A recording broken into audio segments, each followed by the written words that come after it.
mooy que c'est-à-dire Amadou Ba. dafa war a wax day opposé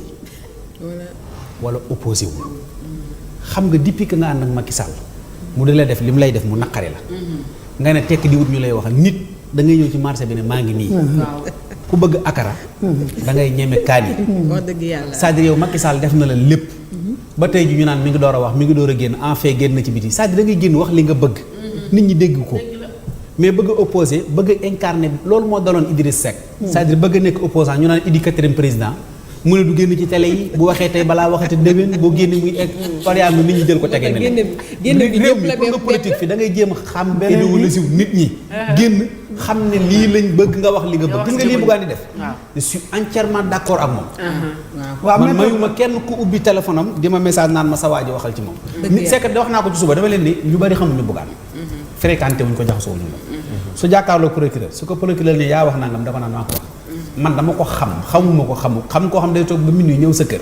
ngeen reer di waxtaan ba julli fajar mu dem xam naa ko mais c'est-à-dire kooku lu métti métti génn na mais lii Déthié Fall def tamit PM def ko man dama cee d'accord par exemple baye bu ñu tuddee ko transhumance état buy door a falu tey ay ñoom Pape Djibril ñoom Bougane ñoom ñëpp dañoo waroon dugg ci état bi waxuma ñu doon ministre de c'est-à-dire dañoo waroon fii ak 4 ans opposant du am parce que nit ñi ñoo sonn ci politique est-ce que comprendre ñi ci des ñëpp nag ay paa yi nga xam ne depuis indépendance ba léegi ñu ngi fi ñu dem retraite may ñu parce que tey mënuñu nga xeexal nit ba mu falu ñeneen taxawaat di ko xeex mais kon Sénégal autour di ay quelques personnes rek lay dox nii di dem mais nañ leen bàyyi c'est-à-dire 4 ans yoo xam jël ñi nga xam ne ay opposants lañ te mën a génn Abdoulaye nu mu daan def day dugg ci état bi liggéey bu élection jubsee mu génn dem opposé ji c'est-à-dire li ñu war a def mooy ñoom ñëpp ko ci nekk bu la état woowee nga dem wuy ji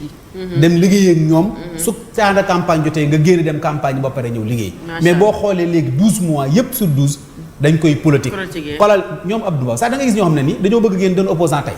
te yow ñaata at nga nekk fi ci au pouvoir bëgg nga nekk opposant mais da ngay taxaw resté tuuti sa xool buñ la woon nga dem liggéey man loolu laa gën